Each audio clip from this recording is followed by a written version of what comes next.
5월은 가정의 달이죠. 5월의 가정의 달인데요. 그래서 이제 한 달 동안은 이제 마태복음 강해를 잠깐 내려놓고 이제 가정에 대한 성경의 가르침에 대해서 한번 이야기를 함께 나눠보려고 합니다. 그래서 오늘 첫 주, 오늘은 어린이 주일이기도 한데요. 그래서 이 자녀 양육에 대한 성경적인 가치관이 어떠한가 이런 이야기에 대해서 함께 나눠보도록 하겠습니다.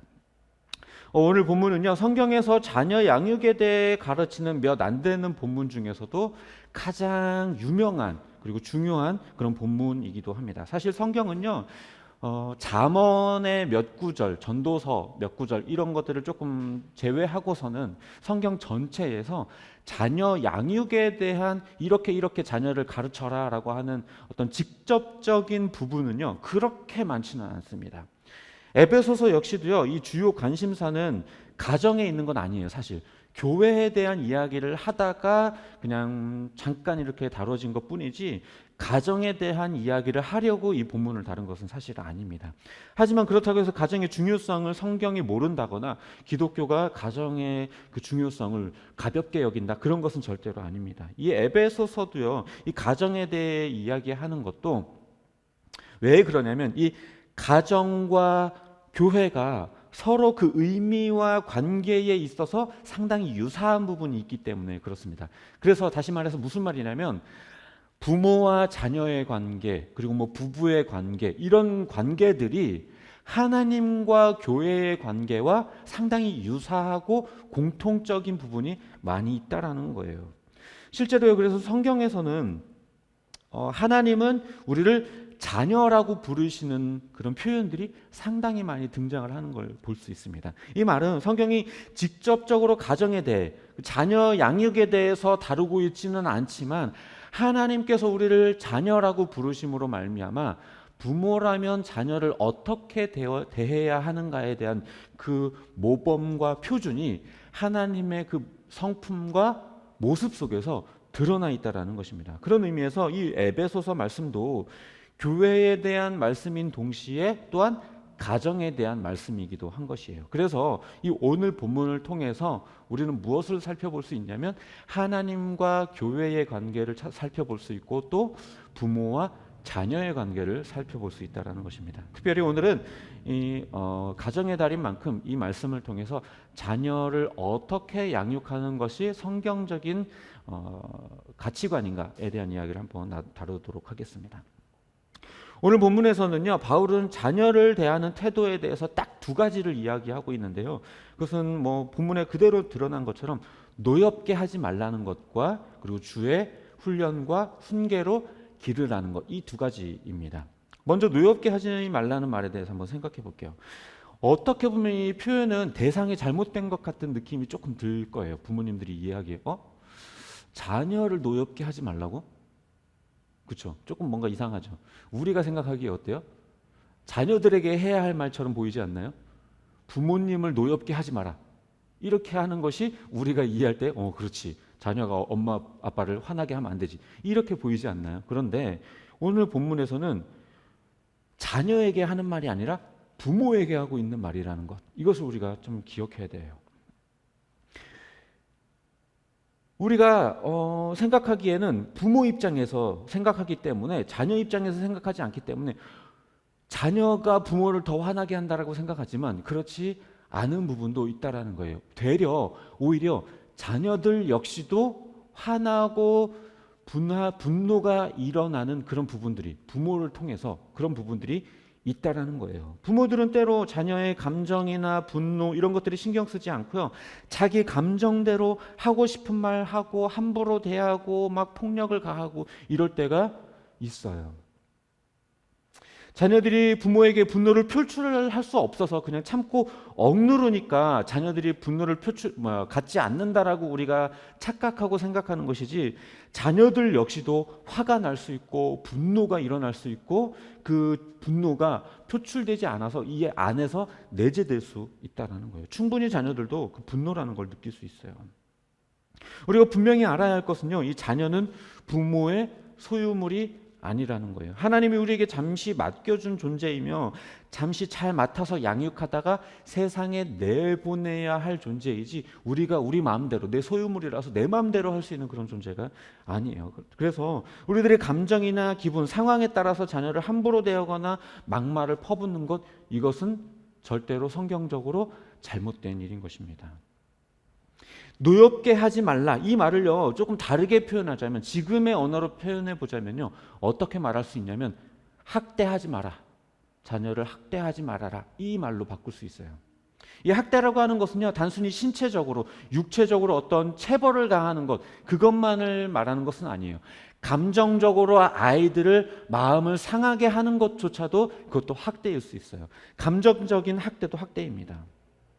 자녀에 대한 방임이라든지 무관심, 혹은 또 지나친 간섭과 통제, 이유나 설명이 없이 강요되는 것들, 욕이나 폭언들, 이런 것들도요 역시 학대이면서 자녀들로 하여금 분노가 일어나게 할 수 있고, 그것이 분노가 자녀들 마음속 안에서 내재되게 만드는 그런 요소일 수 있다는 거예요. 물론 그렇다고 해서 자녀 양육에 있어서 절대 간섭하지 말고, 절대 통제하지 말고, 자녀들이 하고 싶은 거 다 들어주고 절대로 막 싫은 소리 하지 말아라, 그런 말을 하는 건 절대로 아닙니다. 때로 하고 싶은 것들을 제어되게 하고 조절대로 되도록 돕는 것, 그것도 부모의 역할이기 때문에 그래요. 다만 그것이 너무 지나쳐서 자녀로 하여금 납득이 되지 않고 설득이 되지 않은 채 그냥 무조건 강요되는 무엇이 되어서는 안 된다라는 거예요. 그러다 보면 자녀로 하여금 내재되는 분노가 일어날 수 있게 만들어지게 된다는 겁니다. 치우친 내 감정 때문에 자녀에게 화풀이하고 욕을 하고 심한 경우 폭력까지 행사해 버린다면요, 우리 자녀들은요 결코 올바른 감정을 가지고 살아갈 수가 없어요. 당연히 안 좋은 감정들, 나쁜 마음들이 이 마음속 안에서 계속해서 커져가게 돼요. 부모에게 표출하지도 못한 채 그것이 내재되다가 결과적으로는 그것이 다른 쪽으로 표출돼 버릴지도 모릅니다. 다른 친구들에게 표출될 수도 있고요, 커서 다른 어떤 제3의 어떤 사람들에게 그것을 표출하게 되어버릴 수도 있는 것이죠. 최근에 10살짜리 조카를 숨지게 만든 이모에 대한 이 이야기가 뉴스를 통해 방영된 적이 있었습니다. 그런데요, 이 사람 역시도, 이 이모라고 하는 이 사람 역시도요, 어렸을 때 아버지의 폭력에 의해서 상당한 학대를 받던 사람이었다는 것이 밝혀졌어요. 자기가 피해자였다면 그 아픔을 더 잘 알기 때문에 자기는 그러지 말아야 되는데요, 자기도 모르게 부모의 폭력 때문에 내재되어 있었던 그 분노가 그 조카에게 쏟아져 버리게 되었던 거예요. 그래서 그런 지나친 통제와 폭력으로 그 아이의 삶을 옥죄어서 결국에 죽음에 이르게 만들었던 거죠. 내재되었던 그 분노가 자기도 모르게 터져 나오다 보니까 자기도 똑같은 가해자가 되어버리게 되는 거예요. 우리가 자녀들을 노엽게 하지 말아야 하는 것, 감정적으로든 신체적으로든 우리가 학대하지 말아야 되는 이유가 바로 여기에 있습니다. 그렇지 않으면 우리의 자녀들이 감정적으로 삐뚤어져서 극단적으로는 사이코패스라든지 소시오패스가 되어서 사회에 커다란 문제를 일으키는 사람이 되어버릴 수도 있는 것이죠. 그래서 우리가 자녀로 하여금 노엽게 되지 않도록 만들기 위해서는요, 반드시 사랑이라고 하는 이 감정의 밑바탕에 깔린 상태에서 대해야 해요. 말이든지 행동이든지. 물론 주의해야 할 것은요, 자녀에게 무자비한 막 폭력을 막 하면서 내가 너를 사랑해서 그래, 이렇게 이야기하는 그런 가스라이팅 같은 그런 범죄가 사랑이라는 감정에 깔려 있는 거니까 괜찮다라고 말하는 것은 절대로 아니에요. 폭언이든 폭력이든 사랑을 핑계 삼는다 하더라도 절대로 용납될 수 없는 비상식적인 일이죠.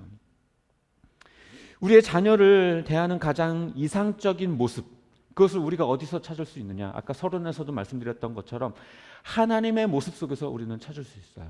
하나님이 우리를 어떻게 대하시는가? 그 모습 속에서 우리는 하나님 자녀를 어떻게 대해야 할 것인 것을 우리는 찾을 수 있죠. 하나님께서는요, 단 한 번도 자기의 자녀들을 사랑으로 대하지 않은 때가 없었어요. 자기 백성들을 향해서 학대하고 괴롭힌 적이 단 한 번도 없어요. 물론 성경에 보면 하나님께서 자기의 자녀들, 자기의 백성들을 징계하시고 벌하시는 모습들은 있죠. 하지만 그것이 미워서 그들을 죽여버리려고 그런 모습으로 하시는 것은 절대로 아닙니다. 오히려 감정적으로 그들에게 분노해서 하신 것이 아니라 오히려 그들이 때로 고난을 겪고 어려운 일을 당하지만 그것을 통해서 연단되어서 하나님 앞에 올바른 자녀들로 자라게 하시기 위한 하나님의 사랑의 마음이 담겨져 있는 것이죠. 단 한 번도요, 하나님은요 우리를 분노하게 만들거나 악한 감정으로 대하신 적이 없어요. 늘 인간들을 향한 사랑으로 우리를 용서하여 주시기도 하시고 훈계하시기도 하시고 참아주시기도 하시고 가르치기도 하시고 그러신 것이죠. 이처럼 우리가 자녀를 대할 때는요 늘 사랑으로 대할 필요가 있어요. 사랑의 감정으로 말을 하고 사랑의 감정으로 태도를 갖춰야 되는 것이죠. 순간적으로 욱하는 마음 때문에 내뱉은 말을 사랑이라는 말로 포장하면 안 됩니다. 나쁜 감정 상태에서 자녀를 대하는 모습을 사랑해서 그랬다라고 너가 잘못했으니까 내가 이렇게 한 거야, 이것은 올바른 태도가 아니에요. 오히려 자녀에게 솔직하게 내가 지금은 감정적으로 너에게 이렇게 대했다, 미안하다 라고 용서를 구할 줄도 알아야 하고 자기의 잘못된 행동을 반성하고 그것이 감정에 기반한 것이었다라면 자녀에게도 용서를 구할 줄 알아야 합니다. 그리고 언제든지 말과 행동에 있어서도 사랑으로 대해야 자녀의 마음에 그 노여움이 내재화되지 않을 수 있는 것이죠. 다음으로 오늘 본문은요 주의 훈련과 훈계로 가르치라고 우리에게 말하고 있습니다. 이 말은 다른 말로 바꿔 말하자면요 명확한 기준이 있어야 한다는 거예요. 자녀들을 훈계하고 양육할 때에 일관된 하나의 기준이 있어야 한다는 거예요. 이랬다가 저랬다가 비일관적인 태도로 자녀를 대해서는 안 된다라는 말입니다. 자기가 기분이 좋을 때는 자녀가 무슨 짓을 하더라도 다 받아주고 다 하게 해주고 막 다 사주고, 그러다가 자기가 감정이 안 좋고 기분이 안 좋으면 상태가 그러면 뭐 아무것도 못하게 하고 무조건 통제하기만 하고 그렇게 한다면, 그렇게 오락가락 한다면 안 된다라는 거죠. 물론 우리가 인간인지라 자녀를 훈계함에 있어서요 그 기준이 오락가락 할 수밖에 없는 게 사실이에요. 하지만 우리가 우리의 생각과 우리의 기준으로 자녀를 양육하는 그 비일관적인 태도를 대하다 보면요 그것이 큰 문제를 일으키게 될 수 있습니다. 전문가의 말에 의하면요 조현병에 걸리는 사람들의 경우 대다수 많은 경우가 어떠한 일에 의해서 그러냐면 부모의 비일관적인 양육 태도 때문에 그렇다고 합니다. 어느 날은 막 천사가 되었다가 어느 날은 악마가 되었다가 그렇게 자녀를 대한다면 그 어떤 자녀라도, 아니 자녀가 아니더라도 누군가가 나에게 그렇게 한다면 내가 제정신일 수가 없죠. 여러분 생각해 보세요. 여러분의 남편이, 여러분의 아내가 오늘은 천사 같다가 내일은 악마 같다가 이런다고 한다면 제정신으로 살 수 있겠어요? 당연히 그럴 수가 없죠. 그래서 일관적인 태도를 가지고 그렇게 자녀에게 대해야 해요. 아빠 말하는 기준 다르고 엄마 말하는 기준 다르고 할머니 기준 다르고 할아버지 기준 다르고 삼촌 기준 다르고 고모 기준 다르고 이러다 보면 우리의 자녀들이 이랬다가 저랬다가 제정신일 수가 없죠. 당연히 막 인격이 여러 가지가 생길 수밖에 없죠. 아빠에겐 이런 인격, 엄마에겐 이런 인격, 할머니에겐 이런 인격, 할아버지에겐 이런 인격. 우리의 자녀가 그렇게 되지 않기 위해서는 일관적인 하나의 기준이 필요해요. 그 일관적인 하나의 기준이 무엇이냐? 바로 말씀입니다. 주의 훈련과 훈계라는 것이 무엇이냐? 하나님께서 그 자녀들을 양육하고 기르시고 그 백성들을 가르치셨던 그 기준, 그게 바로 말씀이죠. 그런 것처럼 우리가 하나님의 기준이 이 말씀에 따라서 우리들의 자녀를 양육하고 키워내야 한다는 거예요. 물론 이 부분에 대해서 구체적으로 다 이야기할 수는 없겠죠. 말씀의 기준이 무엇인가 이것에 대해서 다 나열할 수는 없을 거예요. 그러나 기독교적인 가치관에 있어서 몇 가지 중요한 태도들을 이야기해 본다면요, 뭐 이런 것들이 있을 수 있겠죠. 정직, 겸손, 자비, 사랑, 용서, 뭐 이런 것들이 있을 거예요. 부모는 자녀에게 이렇게 말할 수 있을지도 몰라요. 나가서 맞고 들어온 자녀에게 야, 왜 맞고 다녀? 너도 한 대 쥐어박지. 이렇게 말할 수 있겠지만 성경은 용서하라고 이야기합니다. 세상은 거짓말도 좀 하고 남 생각하지 말고 너만 챙겨 이렇게 이야기를 하지만 성경은 뭐라고 이야기를 하면 정직해야 된다. 남을 긍휼히 여기고 다른 사람들을 불쌍히 여기고 베풀 줄 알아야 된다라고 이야기합니다. 심지어 성경은요, 원수도 사랑하고 악으로 악을 이기지 말고 선으로 악을 이기라고 이야기하고 있어요. 물론 이게 쉬운 일들은 아니죠. 하지만 적어도 자녀 양육을 하는 것에 있어서 내 감정과 기분, 내 상태와 내 상황, 여건 이런 것들에 따라 하지 않고 말씀이라고 하는 그 기준을 따라 내 자녀를 양육하겠다라고 하는 어떤 그러한 결심과 결단부터 시작되어야 된다는 거예요. 이것조차 하지 않으면 결국 자녀는 나라고 하는 그 그릇 이상의 자녀로 키워내기 힘들어요. 결과적으로 내 선입견과 내 판단과 내 기준에 따라서 딱 그 정도 그릇으로밖에 우리의 자녀를 키울 수밖에 없어요. 그러면 한번 그냥 까놓고 한번 얘기해 볼게요. 여러분이 자녀가 여러분처럼 살았으면 좋겠어요? 물론 이것이 여러분들의 삶을 비난하는 것은 절대로 아닙니다. 여러분들 부모의 마음이라면 다 그렇잖아요. 나보다 잘 살았으면 좋겠고 나보다 세상에 더 뭔가 좋은 일들을 기여하는 사람이 되었으면 좋겠고 하는 마음들이 있잖아요. 그렇게 하기 위해서는 내 기준과 내 상황과 내 판단으로 내 자녀를 기르면 안 되는 거예요. 주님의 말씀과 주님의 뜻에 따라서 주님의 그 기준에 따라서 우리가 우리들의 자녀를 키울 때에 우리들의 자녀가 세상이 볼 때에 정말 놀라운 인물들로 그렇게 자라날 수 있게 되는 것이죠. 우리가 잘 알고 있는 유태인들, 이 유태인들이요 세상의 경제를 쥐락펴락하고 있죠. 여러분들도 다 아시는 것처럼 세상의 경제뿐만 아니라요 노벨상을 쥐어잡고 있는 사람들도 대부분이 유태인이고 세상의 과학과 수많은 것들을 다 쥐어잡고 있는 사람들이 대다수가 유태인이에요. 그게 어떻게 가능했을까요? 그들은 어렸을 때부터 말씀으로 율법으로 가르치려고 노력을 했어요. 가정교육이 잘 되어 있다라는 얘기죠. 말씀을 정리하도록 하겠습니다. 에베소서에서 가르쳐준 이 자녀 양육에 대한 이야기는요 매우 짧지만 상당히 많은 의미들을 내포하고 있는 것을 우리가 보게 됩니다. 무엇보다 일관적이며 명확한 기준에 따라서 자녀를 양육하되 내 감정에 따라 자녀를 노엽게 하는 일을 만들지 말라는 것, 하나님이 자기 백성들을 대하시는 것처럼 사랑으로 자녀를 대하라는 것, 깊이 우리가 생각해 봐야 될 이야기들입니다. 언제나 자녀를 대할 때에 하나님은 나에게 어떻게 하셨는가를 우리가 떠올린다면 우리가 자녀를 어떻게 대해야 할 것인가가 그 기준이 명확하게 설 거예요. 또 잊지 말아야 될 것은 자녀가 내 소유가 아니라 하나님이 내게 잠시 맡겨주신 인물이라는 것을 우리가 기억해야 합니다. 제가 제 아내에게도 했었던 이야기고요.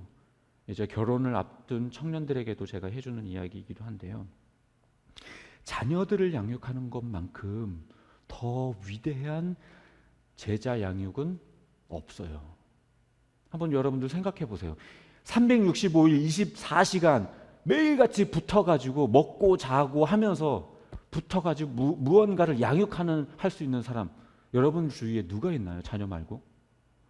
말씀으로 그렇게 24시간 붙들고 이야기할 수 있는 사람이 자녀 말고 누가 있나요? 자녀밖에 없어요. 이거는요 목사가 교회 성도들을 양육하는 것보다요 훨씬 더 값지고 훨씬 더 귀하고 훨씬 더 확실한 제자 양육이에요. 가정마다 부모가 자녀들을요 하나님의 말씀으로 가정교육하고 제자 양육할 수만 있다면요 굳이 교회가 제자 양육 막 한다고 막 이렇게 떠들썩하지 않아도 되고요. 세상에서 뭔가를 그렇게 하지 않아도요. 이 세상이 정말 하나님의 아름다운 나라가 될 거예요. 이거는요. 그런데 우리가 어떻게 하냐면요. 지금 이 신앙 교육을요. 고작 일주일에 1시간 만나는 교회 학교 선생님에게 그 자녀의 신앙 교육을 그냥 떠넘겨 놓고서는 선생님이 알아서 하겠지 신앙 교육은. 집에서는요. 아예 그냥 포기하고 있죠. 그런데 어떻게 우리들의 자녀가 신앙적으로 성숙하고 세상에서 위대한 자녀로 커갈 수 있을까요? 우리가 손 놓고 있는데 부모인 우리가 이렇게 손 놓고 있는데 어떻게 우리의 자녀가 믿음으로 제대로 성장할 수 있을까요? 우리가 하나님한테 하나님 우리들의 자녀가 믿음으로 성장하길 원합니다. 기도만 100번 하면 뭐예요? 우리가 그렇게 양육하지 않고 있는데 오늘날 사회의 문제들 역시도요, 대부분 가정의 문제에서 출발해요. 가정에서 문제가 곪고 골마서 사회로 터져 나오는 거예요. 그러니까 가와만사성이라는 얘기도 있고 수신제가 치국평천하라는 이야기도 있는 거예요. 가정에서부터 가정교육이 되지 않으니까 그 자녀들이 세상에서 문제를 일으키게 되는 거죠. 학교 교육도 중요하지만 학교 교육에 그냥 자녀들을 그냥 던져놓고서는 가정교육을 하지 않으면, 예절 교육을 하지 않고 윤리와 도덕을 가르치지 않으면 우리들의 자녀가 절대로 세상에서 올바른 사람으로 커갈 수가 없어요. 결국에 교회도 사회도 올바른 가정, 믿음으로 바로 선 가정이 기반되지 않으면요, 이 두 공동체도요 올바르게 설 수 없습니다. 그래서 가정이 중요해요. 가정이 바로 서야 교회도 아름다운 공동체가 될 수 있고, 가정에서 자녀들을 거룩한 자녀들로 그렇게 양육해야 세상도 주의 나라로 그렇게 변화시킬 수 있는 거예요. 교회나 학교는요, 자녀 양육에 있어서 보조적인 역할일 뿐 절대로 주된 역할이 될 수 없어요. 그 중심에 있는 역할은요, 가정이 되어야 돼요. 부모인 여러분이 되어야 돼요.